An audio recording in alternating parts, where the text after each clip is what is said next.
Mientras cocinaba en la cocina, mi nieto entró corriendo, sin aliento. Abuela, en el almacén se oyen ruidos raros. Antes de que pudiera preguntar algo más, mi nuera salió de la sala e interrumpió.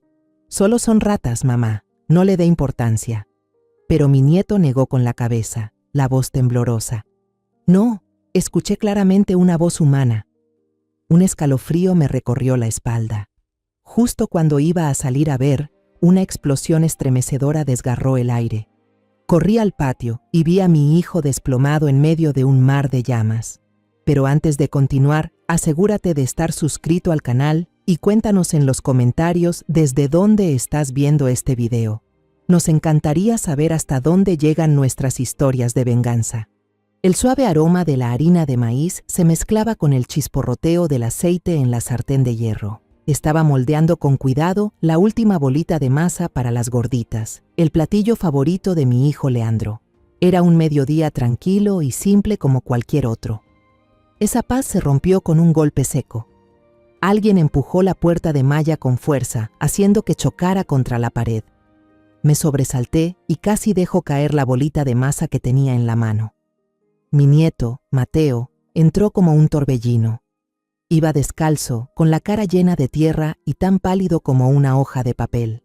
El niño de 8 años, normalmente inquieto y sin miedo a nada, ahora jadeaba con el pecho agitado, sosteniendo con fuerza su espada de juguete. Corrió hacia mí y se aferró a mi delantal con sus manitas, con la voz temblando de miedo. Abuela, en el almacén se escucha un ruido raro.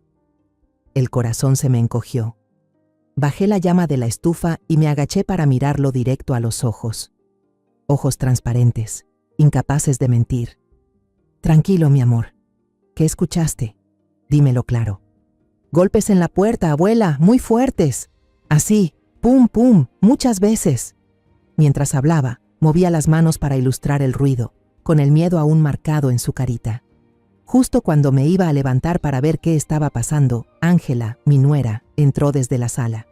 Tenía un gesto de molestia, los ojos clavados en su celular, como si nuestra conversación la hubiera interrumpido. Miró a Mateo de reojo, se encogió de hombros y dijo con indiferencia: «Solo deben ser ratones, mamá.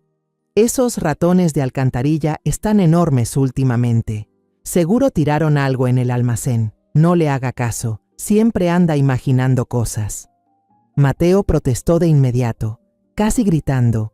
La injusticia le quebraba la voz. «No eran ratones. Escuché una persona. Clarito que golpeaban la puerta». Ángela puso los ojos en blanco, fastidiada. Se agachó, forzando una sonrisa. «Vamos, Mateo, mi amor, ve a lavarte las manos. Ya casi está la comida. No molestes más a la abuela». Un mal presentimiento se instaló en mi pecho. La mirada asustada de Mateo era real y su seguridad no parecía cosa de imaginación. El instinto de madre, de abuela, me decía que algo no andaba bien. Le solté con cuidado las manos del delantal y dije con firmeza: «Voy a ir a revisar». «Ay, mamá, no es nada». Ángela se apresuró a pararse frente a mí para bloquearme el paso. «Ahí solo hay cosas viejas y telarañas. ¿Para qué quiere ensuciarse?» «No, no es eso. Yo lo escuché clarito». Mateo gritó, ya con lágrimas en los ojos porque nadie le creía. No terminó de hablar cuando una explosión estremeció todo. El piso tembló con violencia. Los vidrios de las ventanas vibraron, haciendo un sonido agudo y espantoso. En ese momento de terror absoluto, mi mente se quedó en blanco. Por puro reflejo, empujé a Ángela a un lado y corrí hacia el patio. Ella se quedó paralizada. Su celular caro se le resbaló de la mano y se hizo pedazos en el suelo. La escena frente a mí me dejó helada. El almacén de madera era ahora una antorcha gigante.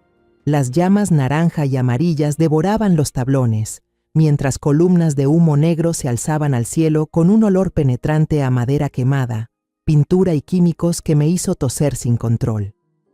La puerta de acero del almacén había salido volando por la fuerza de la explosión y ahora yacía doblada y deforme a unos metros de distancia. Y entonces, entre el fuego y el humo espeso, vi una figura negra, tambaleante, tratando de arrastrarse fuera de las llamas. Su ropa ardía, hecha jirones carbonizados pegados a la piel. Era Leandro, mi hijo. Un grito me salió del alma. Ya no sentía nada, ni el calor infernal que me golpeaba la cara. Solo atiné a correr hacia él, arrancándome el delantal aún manchado de masa de maíz para intentar apagar como loca las llamas que todavía chispeaban sobre el cuerpo de Leandro. Me temblaban tanto las manos que no podía sostener el teléfono. Los números en la pantalla se desdibujaban ante mis ojos. Desesperada, me giré y le grité a un vecino que miraba horrorizado desde el otro lado de la cerca, con la voz ronca y hecha trizas. «Por favor, llame a una ambulancia. ¡Por favor!». La sirena de la ambulancia me desgarró los oídos. Iba sentada en el banco duro del vehículo. El cuerpo aún me temblaba de forma incontrolable. El olor a humo se me había impregnado en cada hebra de cabello, en cada capa de ropa. Ese aroma a ceniza y pérdida irreversible se me aferraba como una sombra. A mi lado, sobre la camilla, los paramédicos trabajaban con urgencia. Habían cortado la ropa chamuscada de Leandro con unas tijeras, dejando al descubierto parches de piel enrojecida, ampollada y húmeda. Mi hijo fuerte y alto, ahora yacía ahí, inmóvil, con el rostro cubierto por una mascarilla de oxígeno. Solo podía ver sus ojos cerrados, sus largas pestañas temblando levemente en un dolor tan profundo que ya no tenía fuerzas para expresar. Las luces rojas y azules parpadeaban afuera de la ventana, iluminando mi rostro, y en ese ritmo hipnótico los recuerdos regresaron como una película muda en cámara lenta, una cinta de momentos dulces y amargos entrelazados. Recordé con claridad el día en que Leandro trajo a Ángela a casa por primera vez. Ella era menudita, bonita, con un vestido floreado y una sonrisa tan dulce que parecía poder derretir cualquier invierno. Sus ojos grandes brillaban con una luz tan pura que uno creía que era incapaz de mentir. Trajo una canasta con frutas frescas y una bufanda gris tejida a mano, suave y cálida, que me regaló.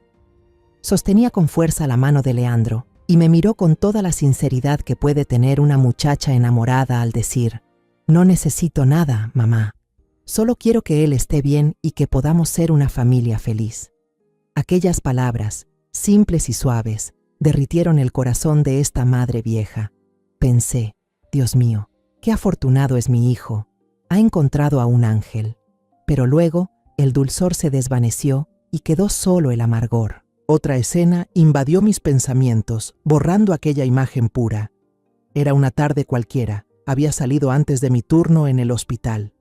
Apenas entré al patio trasero, escuché un ruido seco de vidrio roto en la cocina. Algo me dijo que no hiciera ruido, así que me acerqué en silencio a la ventana. A través de la malla contra insectos, vi a Leandro agachado, recogiendo los pedazos de un vaso roto en el piso. Ángela estaba ahí, con los brazos cruzados, en pose altanera. No alzó la voz, pero sus palabras salieron entre los dientes, suaves pero venenosas. «Ni siquiera puedes con un vaso de agua, eres un inútil». Me quedé helada. Leandro, mi hijo al que nunca le dije una palabra dura, bajaba la cabeza en silencio, sus anchos hombros caídos con una tristeza que me partió el alma. Cuando decidí entrar, Ángela se sobresaltó al oír el crujido de la puerta. En una fracción de segundo, su rostro duro desapareció y fue reemplazado por una expresión de preocupación extrema. Se arrodilló de inmediato, agarrando la mano de Leandro, con una voz llena de urgencia. «¿Te cortaste? Déjame ver. Perdón, no quise hacerte enojar». Esa actuación fue tan perfecta que dolía. En ese momento, me mentí a mí misma diciendo que solo había sido una pelea de pareja. Otros recuerdos, fragmentados y fríos, volvieron también. Esas veces que sorprendía a Ángela sola, mirando su celular y sonriendo con una expresión de satisfacción misteriosa. Pero cuando me veía, apagaba la pantalla de inmediato y escondía el teléfono, como si estuviera ocultando un pecado. Luego recordé que en las últimas noches, Leandro ya no salía al porche a arreglar cosas ni a tallar madera como antes. Solo se quedaba ahí, en silencio, en la oscuridad, con un cigarro consumiéndose en su mano sin que él siquiera lo notara. Una vez me senté a su lado y le pregunté en voz baja si pasaba algo. Él solo negó con la cabeza, sacó su celular con desgano y escribió unas palabras cortas. «Estoy bien, mamá, solo un poco cansado». Pero antes de mostrarme la pantalla, alcancé a ver cómo borraba una frase mucho más larga. Su mano, esa mano firme de carpintero, tembló ligeramente cuando guardó el teléfono. Yo sabía que escondía un dolor, una carga que no quería que yo llevara. Un brusco sacudón del vehículo al dar vuelta me devolvió de golpe a la cruda realidad. Un paramédico estaba revisando el pulso de Leandro y con voz monótona recitaba datos médicos que no lograba entender. Miré a mi hijo tendido ahí, débil y adolorido, y de pronto todos esos recuerdos sueltos encajaron como piezas de un rompecabezas macabro. La frase fría de Ángela: «Solo son ratas, mamá». Los golpes desesperados que Mateo había escuchado, los golpes de mi propio hijo encerrado ahí dentro. Y entonces, otro recuerdo volvió, cortante como una navaja. Justo antes de la explosión, mientras Mateo lloraba, ¿qué fue lo que gritó? Yo estaba demasiado alterada para entender en ese momento, pero ahora, en este silencio aterrador, sus palabras resuenan con claridad en mi cabeza. No, fue mamá Ángela la que le dijo a papá que entrara ahí. Un escalofrío me recorrió la espalda, no por el viento que entraba por la puerta del vehículo, sino por la verdad espantosa que empezaba a tomar forma. La indiferencia de Ángela, sus mentiras, la coincidencia demasiado precisa. No fue un accidente. Las puertas de la ambulancia se abrieron de golpe. El equipo médico ya esperaba. Recibieron la camilla de Leandro con rapidez y profesionalismo, y lo empujaron a toda prisa por un pasillo blanco interminable. Las voces técnicas resonaban con urgencia, chocando unas con otras y estallando en mis oídos como fragmentos. Quemaduras de segundo y tercer grado en brazo y antebrazo izquierdos. Posible inhalación de humo, preparar intubación ya mismo. Traté de seguirlos. Mis piernas viejas tambaleaban y solo alcanzaba a murmurar el nombre de mi hijo. Pero una enfermera joven me sostuvo del brazo con suavidad. Su voz fue reconfortante pero firme. «Quédese aquí, por favor. Confíe en nosotros. Haremos todo lo posible». Me quedé atrás, sola, impotente, viendo cómo la figura de mi hijo desaparecía tras esas puertas metálicas frías de la sala de urgencias. Las puertas se cerraron de golpe, como si cerraran también mi mundo. Me dejé caer sobre una silla de plástico helada. Unos minutos después, la señora Rodríguez, nuestra vecina amable, llegó con Mateo. El niño no lloraba, no gritaba como en casa. Solo se quedó callado, de una forma que daba miedo, hundido en la silla a mi lado, con sus ojos grandes mirando al vacío. La escena horrible que acababa de presenciar le había robado las palabras. Lo atraje hacia mí, lo abracé con fuerza, tratando de pasarle un poco del calor que me quedaba. 10 minutos después, que se me hicieron eternos, apareció Ángela. No llegó con la ambulancia, sino manejando su propio auto. Apenas nos vio a mí y a Mateo en la sala de espera, se desplomó, se cubrió la cara con las manos y rompió en un llanto desgarrador. «Mamá, ¿cómo está Leandro? Dios mío, tengo tanto miedo», interpretó su papel de esposa desesperada con una perfección escalofriante.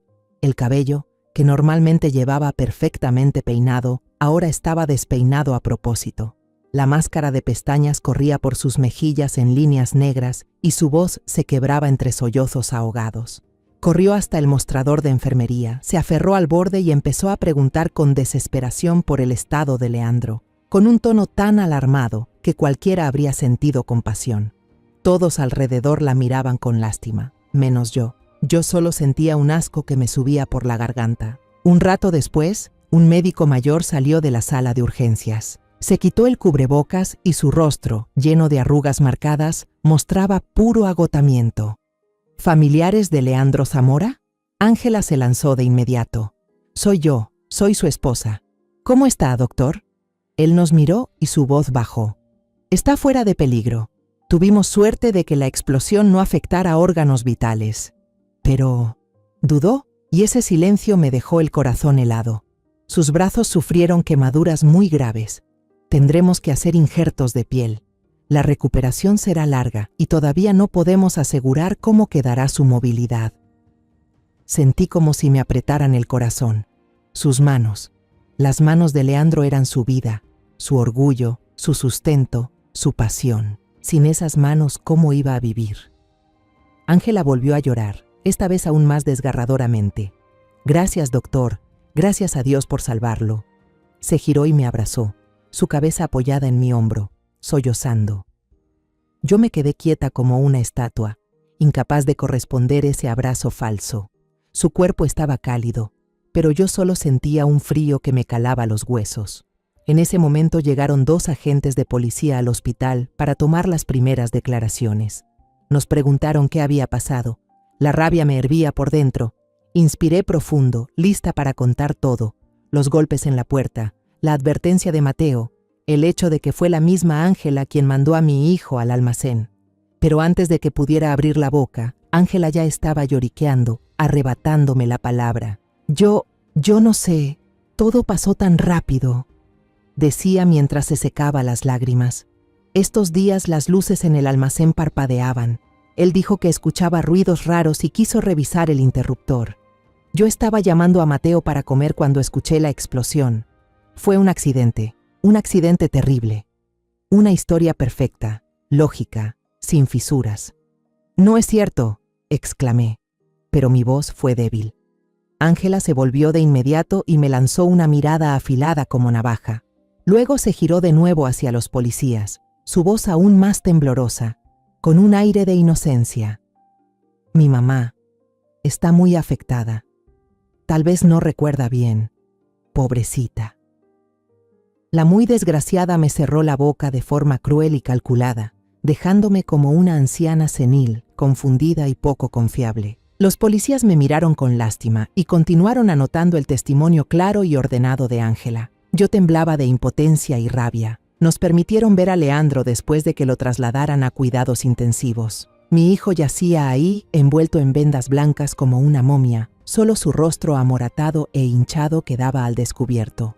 Las máquinas a su lado emitían pitidos constantes, el único sonido que confirmaba que seguía con vida. Ángela se sentó en la silla junto a la cama. Tomó la parte del brazo de Leandro que no estaba vendada y empezó a llorar quedito. Amor, tienes que ser fuerte. Te necesitamos, yo y el niño. ¿Me oyes?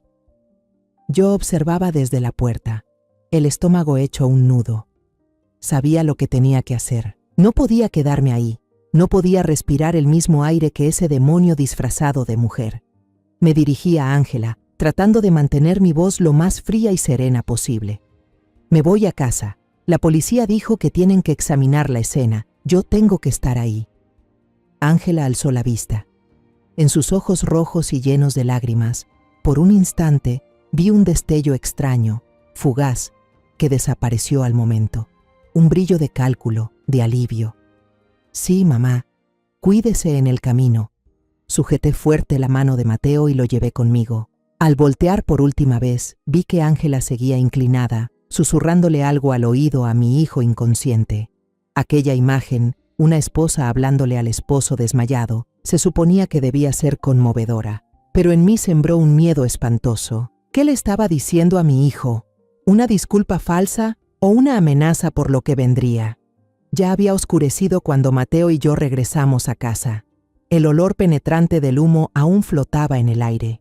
La entrada al patio trasero estaba cruzada con una cinta amarilla de la policía, convirtiendo mi hogar familiar en una escena de crimen helada. Mateo se aferró a mí con fuerza. Su manita estaba helada. Entendí que, a los ojos de un niño, la casa ya no era un refugio, sino un lugar aterrador. El jefe de policía Coronado llegó poco después. Era un hombre de estatura media, con el rostro endurecido por las preocupaciones del oficio, pero con una mirada aguda y profunda.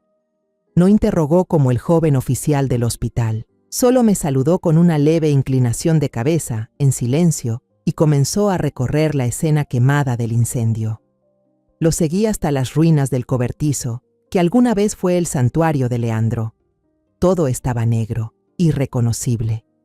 Los muebles que él mismo había construido, las sillas, las mesas a medio terminar, las herramientas que valoraba más que su vida, todo era ahora un montón de cenizas bajo la luz de los faros policiales.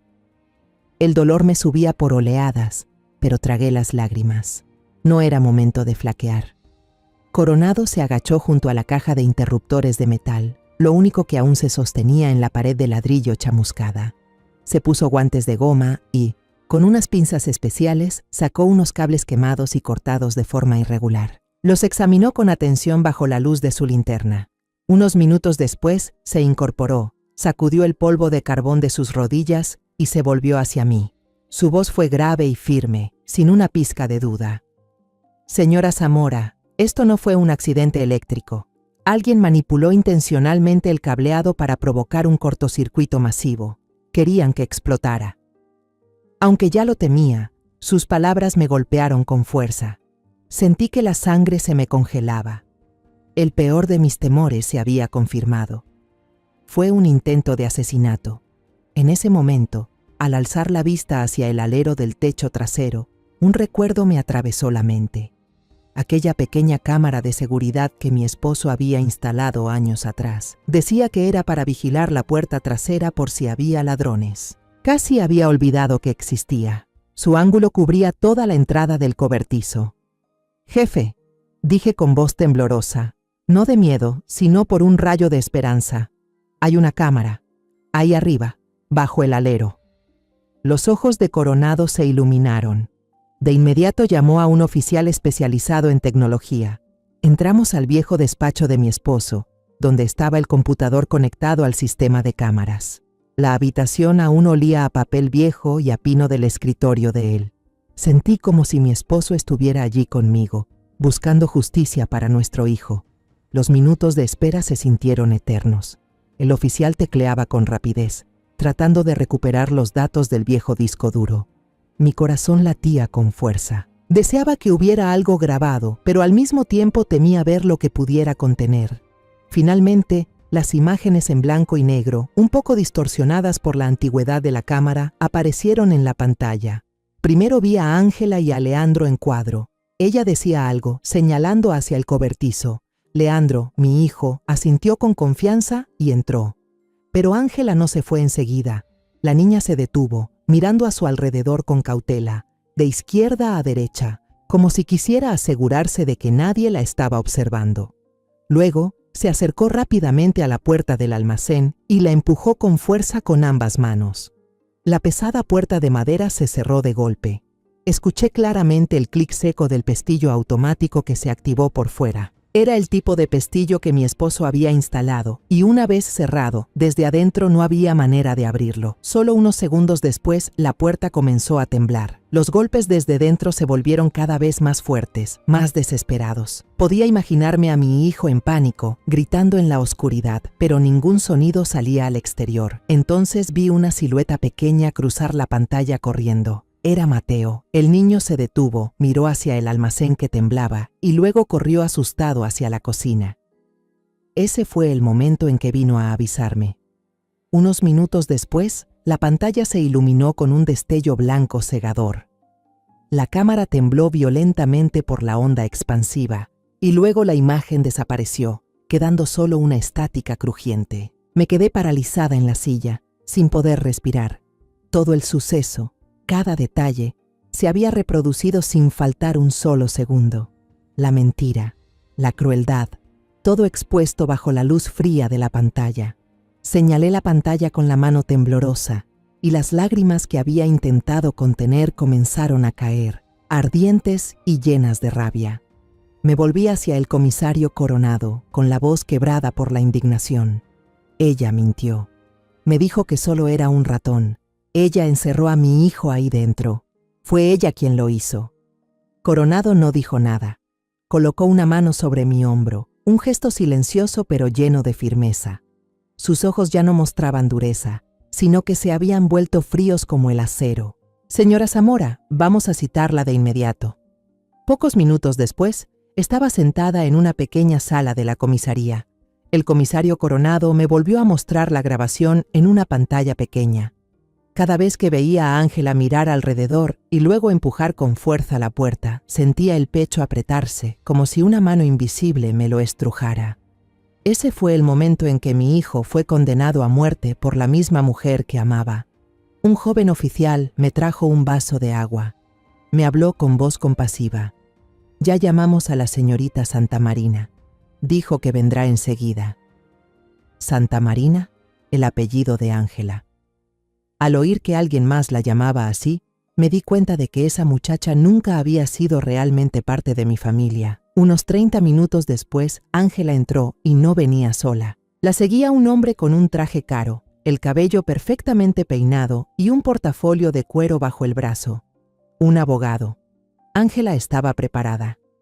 Ya no tenía el aspecto desesperado, con el pelo enmarañado, como en el hospital. Su rostro estaba pálido, los ojos hinchados quizás por haber llorado o por habérselos frotado a propósito para parecer afectada, pero su actitud era de una calma aterradora. Sabía perfectamente a qué venía. Coronado los invitó a pasar a la sala de interrogatorios. A mí me llevaron a un cuarto contiguo, donde podía observar todo a través de un espejo unidireccional. Una amable oficial había llevado a Mateo a la casa de la señora Rodríguez para cuidarlo. No quería que mi nieto presenciara nada más. Me senté allí, en la oscuridad, con las manos apretadas, sintiéndome como una espectadora involuntaria del drama trágico de mi propia familia. El interrogatorio comenzó. Coronado no dio rodeos. Fue directo al grano. Señorita Santa Marina, encontramos una cámara de seguridad en el patio trasero de la señora Zamora. Grabó todo lo que ocurrió antes de la explosión. Vi los hombros de Ángela tensarse por un instante, pero recuperó rápidamente ese aire de víctima que había ensayado con tanto cuidado. Señor comisario, empezó, con la voz temblorosa como si fuera a romper en llanto. Yo no sabía nada. Solo le pedí a Leandro que revisara porque en estos días la luz del almacén parpadeaba mucho. Ni siquiera alcancé a ir cuando recibí una llamada importante de la escuela de Mateo, y tuve que contestar. Coronado lo interrumpió y le hizo una señal al técnico. Él reprodujo el video en una pantalla grande colgada en la pared. La sala quedó en absoluto silencio. Solo se escuchaba el zumbido del viejo video y los latidos de mi corazón. Todas las miradas se dirigieron a la pantalla. Al llegar al momento en que Ángela empuja la puerta, su abogado habló de inmediato, con una voz fluida y llena de seguridad. Solo fue una ráfaga de viento, señor. Claramente se trató de una corriente de aire fuerte e inesperada que cerró la puerta. Mi esposa simplemente estaba cerca en ese momento. ¿Un viento que sabe mirar alrededor y usa las dos manos para empujar una puerta, señor abogado?, replicó Coronado con sarcasmo. Ángela comenzó a sollozar, con lágrimas que le corrían por las mejillas. No es cierto, lo juro, solo la empujé un poco para dejarla entornada. Tenía miedo de que se metieran ratones. No sabía que el pestillo se cerraría así. Era un almacén viejo, todo estaba dañado. ¿Cómo iba yo a saberlo? Lo dijo con tal convicción que casi me hace dudar, a mí, que estaba sentada detrás del vidrio y conocía la verdad. Lágrimas, temblores, la cara de desesperación de una inocente. Todo perfectamente calculado. Era una gran actriz, y su escenario hoy era esta sala de interrogatorios. Coronado mantenía el rostro impasible. Pasó a la pregunta clave. Entonces, ¿por qué, cuando su suegra, la señora Zamora, dijo que su nieto escuchó golpes desde dentro, usted insistió en que eran ratones? Ángela se secó las lágrimas apresuradamente y levantó la vista hacia Coronado, con los ojos llenos de una pena desgarradora. Porque realmente lo creí. En ese momento estaba ocupada hablando por teléfono. No oí ningún golpe. Mi suegra, ella ya es mayor, y después de ese shock tan grande, quizá malinterpretó lo que dije. O tal vez confundió el sonido. Yo amo a mi esposo más que a nada en este mundo. ¿Por qué querría hacerle daño? ¿Por qué? Su pregunta retórica retumbó con dramatismo. El abogado intervino enseguida, con voz firme y argumentativa. Señor comisario, la declaración de mi clienta ha sido coherente. El testimonio de la señora Zamora, en un estado de fuerte alteración emocional, no puede considerarse confiable. Y lo que diga un niño de 8 años en pánico, tampoco puede tomarse como prueba válida ante un tribunal. El video, aunque sospechoso, no prueba intención de asesinato. Podría ser un accidente con un desenlace trágico, pero no homicidio premeditado. Coronado parecía molesto. Apretó los puños sobre la mesa. Él sabía que mentía. Yo sabía que mentía, pero no teníamos pruebas tangibles para acusarla. No había testigos, no había confesión, solo un video sin audio y los testimonios de una anciana y un niño. El interrogatorio terminó en un punto muerto. Ángela fue autorizada a irse con su abogado. Antes de salir de la sala, se detuvo un segundo y miró hacia el espejo unidireccional donde yo estaba sentada.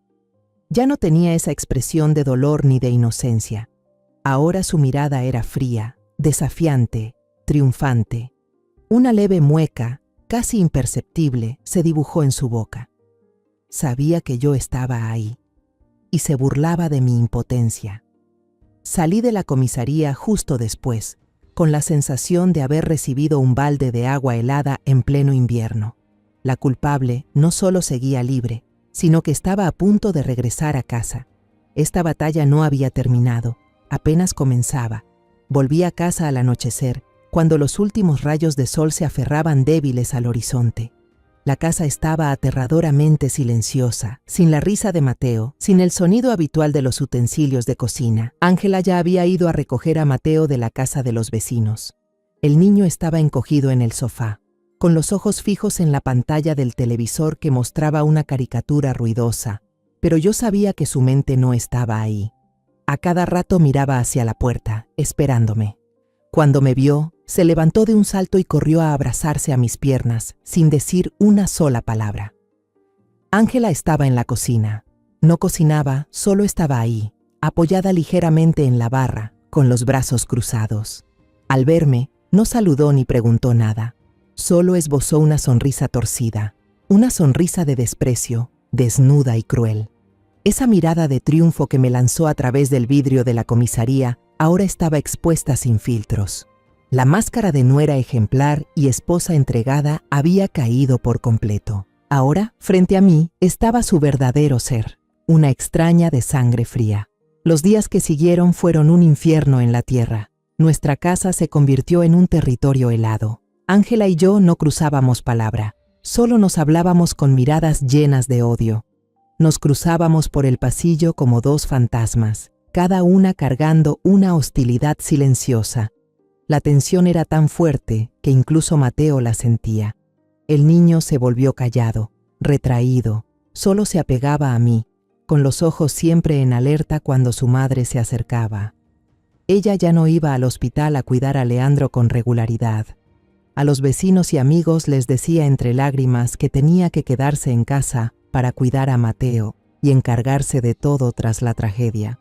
Pero yo sabía que era solo una excusa. No quería enfrentarse a las consecuencias de lo que había provocado. No quería ver el cuerpo de su esposo cubierto de quemaduras. Una semana después, Leandro fue dado de alta. Tenía las manos y gran parte de los brazos aún vendados. La explosión le había dañado las cuerdas vocales. Los médicos dijeron que necesitaría tiempo para sanar, así que por ahora no podía hablar.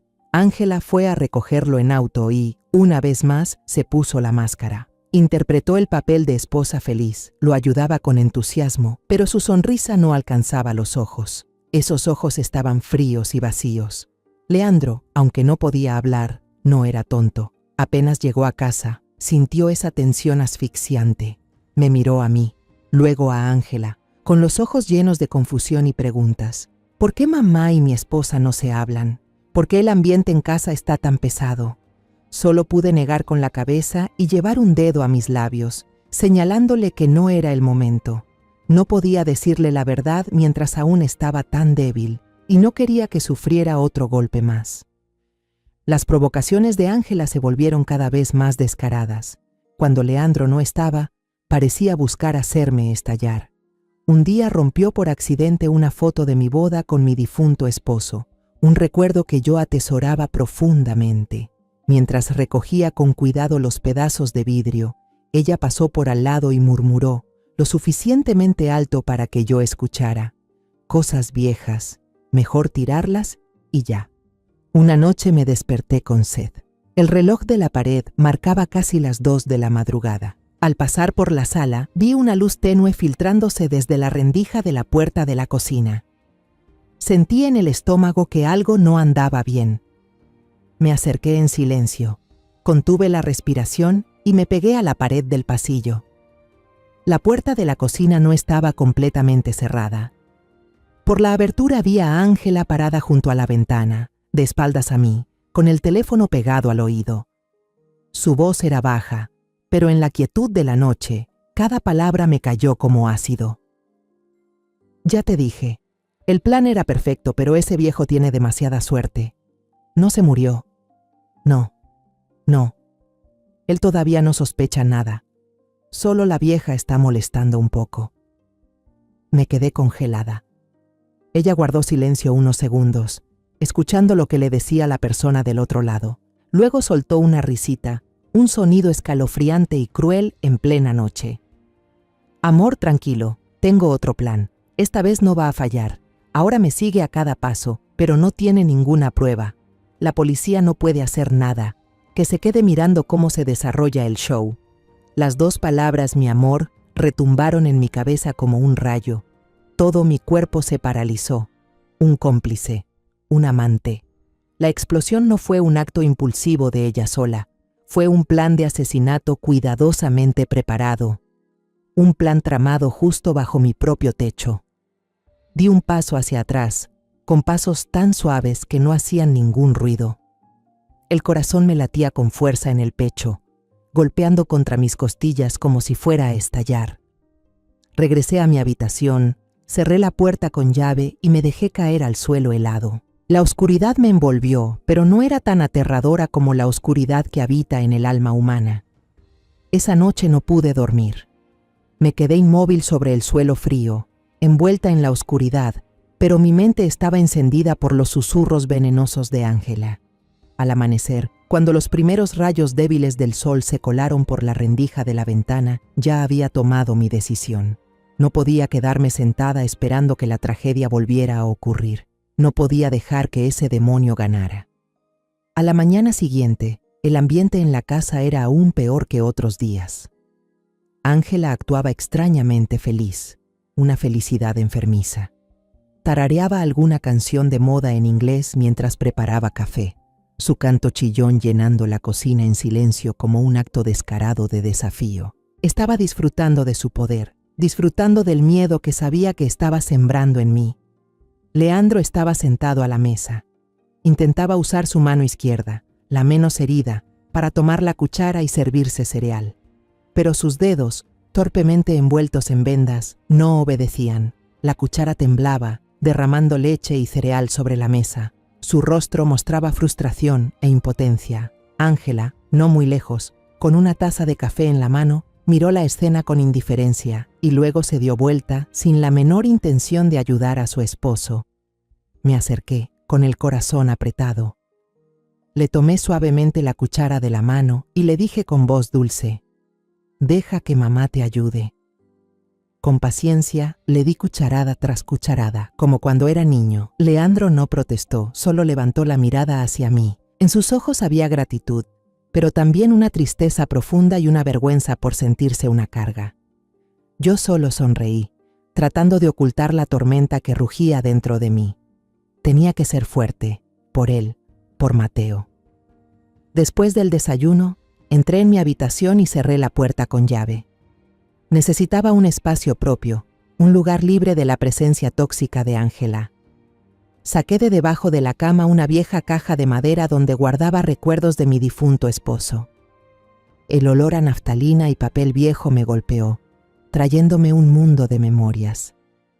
En el fondo de la caja, debajo de unas fotos en blanco y negro y cartas amarillentas, estaba una vieja libreta de contactos desgastada. Con manos temblorosas pasé las frágiles páginas. Llegué a la letra M, y entonces lo vi. Sergio Montellano. Su nombre y número estaban escritos con la letra firme y clara de mi esposo.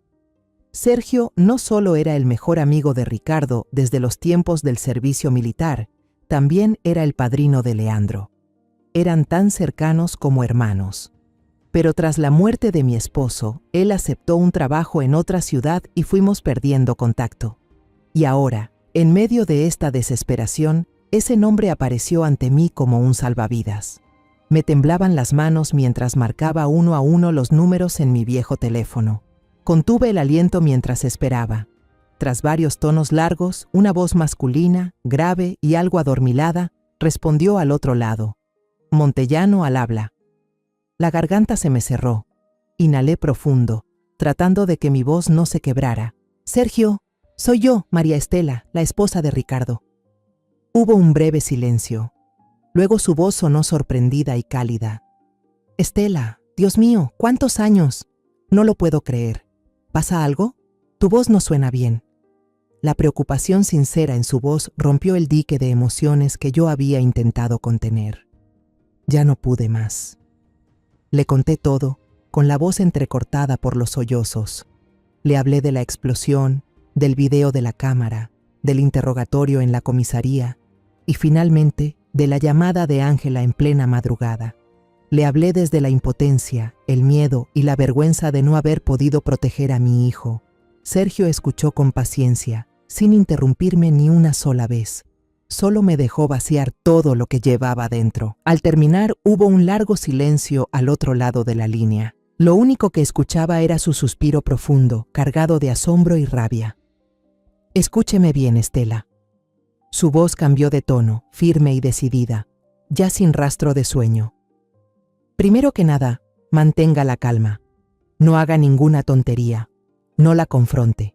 Actúe con normalidad, como si no supiera nada. Ella la está vigilando. No le dé motivos para sospechar. Yo tomaré el primer autobús a Aguascalientes. No le diga a nadie, ni siquiera a Leandro. Déjelo en mis manos. La llamada terminó y me quedé sentada en la cama, con el teléfono aún pegado al oído. Las palabras firmes de Sergio eran como un ancla lanzada en medio de mi tormenta. Ya no estaba sola. Por primera vez en días, una chispa de esperanza asomaba. Sergio llegó a Aguascalientes 2 días después. No fue a mi casa como imaginaba. En cambio, me llamó desde un número desconocido y me citó en una cafetería vieja, escondida al fondo de un callejón poco transitado. Era muy cuidadoso. El tiempo había dejado huella en el viejo amigo de mi esposo. Su cabello estaba completamente blanco y las arrugas alrededor de sus ojos eran más profundas, pero su mirada seguía siendo igual de aguda. Era la mirada de un soldado, siempre atento y analítico. Tras un apretón de manos cálido, colocó sobre la mesa una pequeña cámara con lente teleobjetivo y algo que parecía una pluma negra. Sabía que no era una pluma. Ahora tiene que tener mucho cuidado, Estela, dijo con un tono serio, sin rodeos. Cuénteme todos sus hábitos. ¿A dónde va? ¿Con quién se junta? ¿Ha hecho algo sospechoso? Cualquier detalle, por insignificante que parezca. Le conté que últimamente Ángela salía por las tardes durante 2 o 3 horas. Siempre decía que iba de compras o a ver a alguna amiga, pero volvía con un aire muy extraño y solía hablar por teléfono a escondidas en el baño. Bien, asintió Sergio. Su mirada reflejaba concentración. Mi trabajo empieza ahora. Usted vuelva a su casa y mantenga el papel. No la alerte. Pasó una semana cargada de un silencio tenso. Hice exactamente lo que Sergio me había dicho. Me convertí en una suegra resignada, dedicada a la casa, a cuidar de Leandro y a jugar con Mateo. Evitaba todo contacto visual con Ángela. Me comportaba como si hubiera aceptado mi derrota. Ella parecía bajar la guardia. Tal vez pensó que una vieja como yo no era amenaza, solo una mujer que aguantaba en silencio. Un viernes por la tarde, mientras ayudaba a Leandro a mover los dedos, el celular escondido en el bolsillo de mi delantal vibró. Era un número desconocido. Sergio. Encuéntreme en el mismo lugar, ahora mismo. Le dije a Ángela que iría a la iglesia y salí apurada hacia el punto de encuentro. Cuando llegué a la cafetería, Sergio ya me esperaba. Esta vez no había cámaras ni grabadoras frente a él, sino una carpeta marrón, gruesa y pesada. Se le notaba el cansancio. Tenía barba en la barbilla, pero en sus ojos brillaba una satisfacción que no podía ocultar. No dijo mucho, solo deslizó la carpeta hacia mí. «Ábrala, Estela». Me temblaban las manos al abrirla. La primera página era una foto tomada desde lejos. Ángela estaba de pie en un callejón oscuro y estaba besando a un hombre. Aunque la foto era algo borrosa y tomada desde un ángulo oculto, lo reconocí de inmediato. Ramiro Ortega. Él había sido asesor financiero de mi familia muchos años atrás. Nos ayudó con los trámites después de la muerte de mi esposo. Luego, un día, renunció repentinamente y desapareció del pueblo. La página siguiente era un registro detallado de llamadas y mensajes entre 2 números de teléfono durante los últimos 3 meses. Le eché un vistazo. Palabras dulces, planes para un futuro sin Leandro. Y entonces lo vi. Un mensaje que Ángela le envió a Ramiro la semana anterior a la explosión. Cuando Leandro muera, toda la herencia y el seguro de vida serán para mí. Nos iremos de este maldito pueblo y nadie podrá encontrarnos. Sentí que el corazón se me detenía. El motivo estaba claro. Dinero. Pasé a la siguiente página. Eran anotaciones meticulosas de Sergio.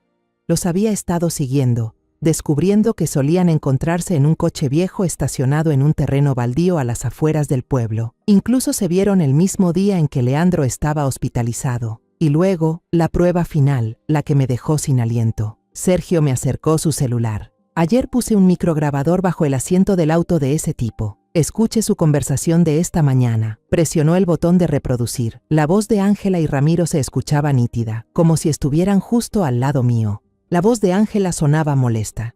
La vez pasada fallamos por culpa del hijo de esa vieja.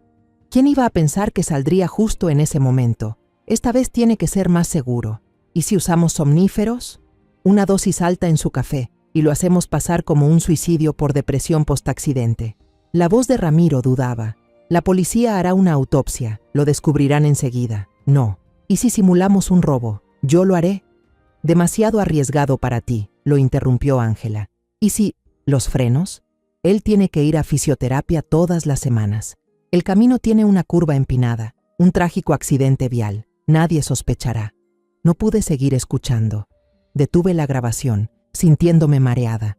La evidencia estaba ahí, fría, despiadada e irrefutable.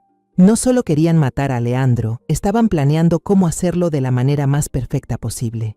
Levanté la mirada hacia Sergio, con los ojos llenos de lágrimas, y mi voz apenas salió. ¿Qué vamos a hacer ahora, Sergio? Sergio tomó la carpeta de mis manos con una expresión firme y helada. No vamos a hacer nada. Usted va a llevar esto directamente con el jefe de policía Coronado. El juego se acabó, Estela. Salí de la cafetería, abrazando con fuerza la carpeta marrón contra mi pecho como si fuera el tesoro más valioso del mundo. El viento de la tarde soplaba por el callejón, pero yo no sentía frío. Dentro de mí ardía una llama de determinación. No volví a casa.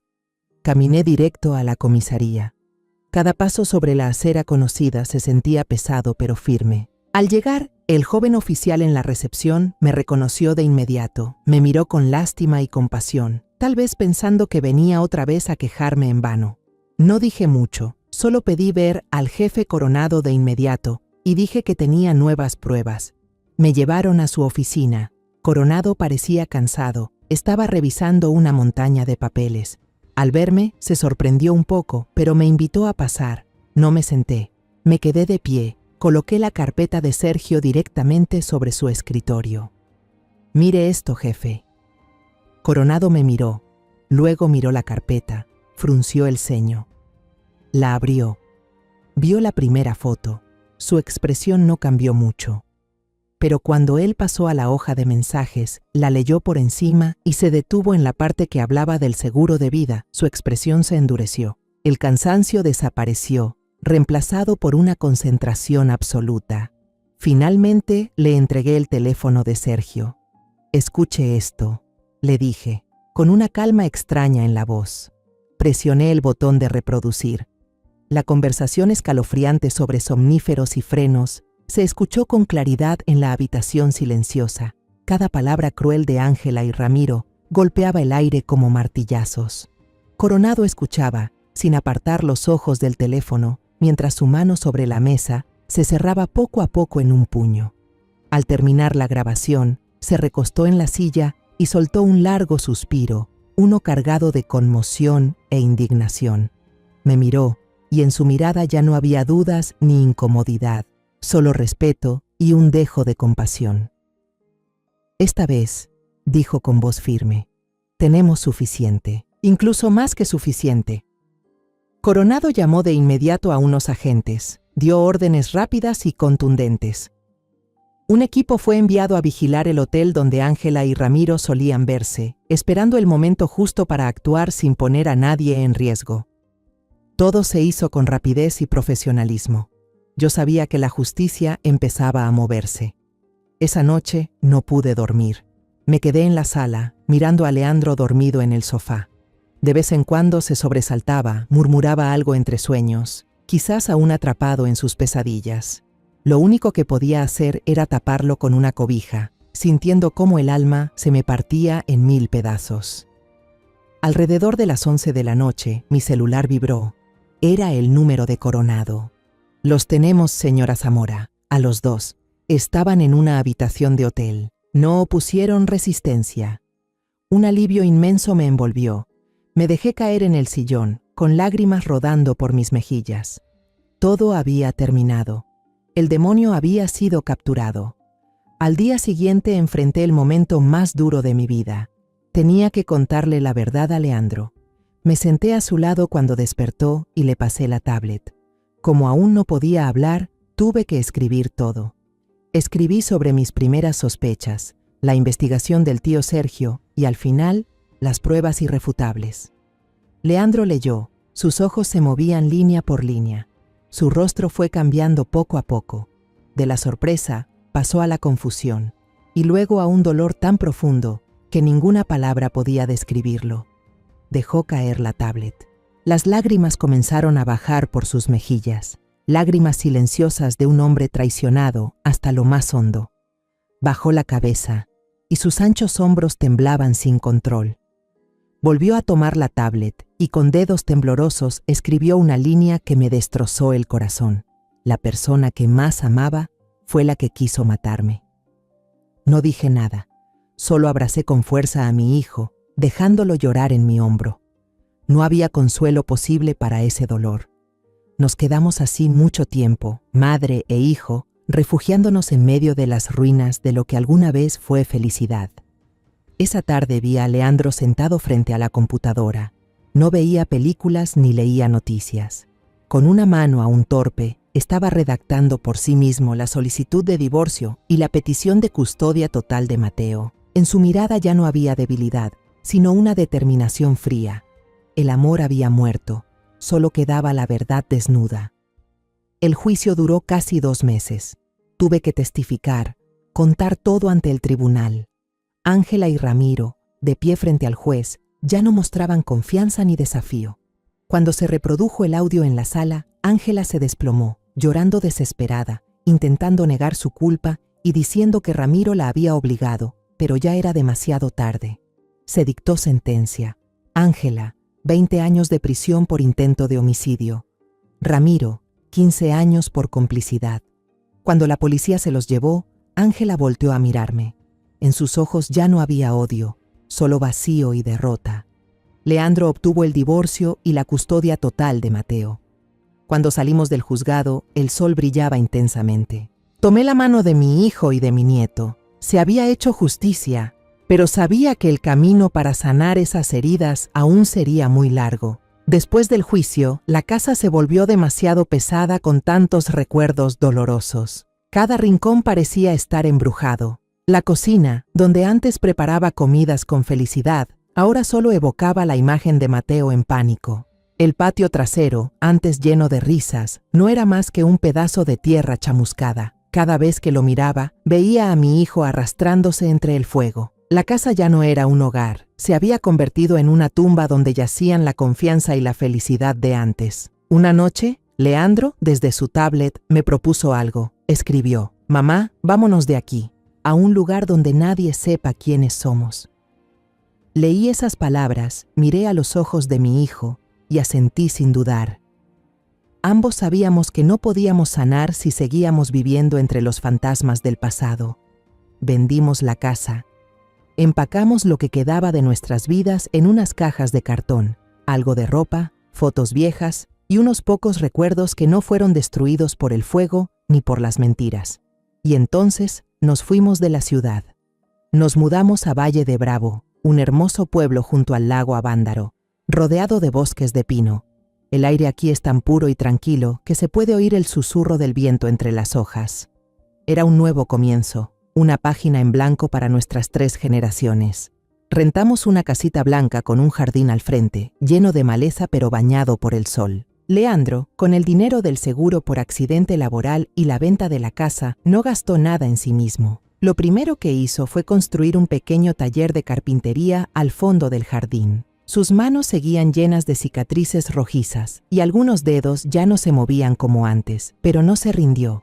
Empezó desde cero, aprendiendo de nuevo, haciendo con paciencia pequeños muebles, sillas, mesas, juguetes para Mateo. El sonido del martillo y la sierra volvió a escucharse en nuestro patio, pero esta vez no era el ruido del trabajo, sino el de un renacer. Mateo fue inscrito en una escuelita del pueblo, cerca de casa. Al principio estaba retraído, el trauma lo hacía temer a los desconocidos, pero los niños aquí eran amables y puros. Pronto hizo nuevos amigos. Por las tardes, sus risas llenaban el jardín, espantando el silencio gris que nos había envuelto por tanto tiempo. Las heridas de su alma infantil empezaban a sanar con cada carcajada, y yo encontré mi paz en el pequeño jardín. Pasaba los días arrancando hierbas, cavando y sembrando. Planté rosas, hortensias y algunas hierbas aromáticas como menta y albahaca. Cada mañana salía a regar, arrancar hierba y sentir la tierra húmeda entre mis dedos. Ese trabajo manual tan sencillo me aquietaba el alma. Veía la vida brotar de la tierra y creía que la felicidad también podía cultivarse así. De vez en cuando, Sergio llamaba para saber de nosotros. Ya no era el héroe que rescataba, sino un amigo de la familia, un compañero de camino. Me contaba sobre su vida y yo le hablaba de las primeras rosas que florecían en mi jardín. Una tarde de domingo, el cielo estaba despejado y soplaba una brisa suave. Mientras podaba unas rosas trepadoras, vi a Leandro y a Mateo construyendo juntos una casita para pájaros. Leandro, con sus manos llenas de cicatrices, le enseñaba pacientemente a Mateo cómo sostener el martillo, cómo clavar cada pequeño clavo. Sus cuerdas vocales se habían recuperado un poco. Podía emitir sonidos susurrantes, aunque aún no lograba hablar con claridad. Pero en ese momento, las palabras ya no eran importantes.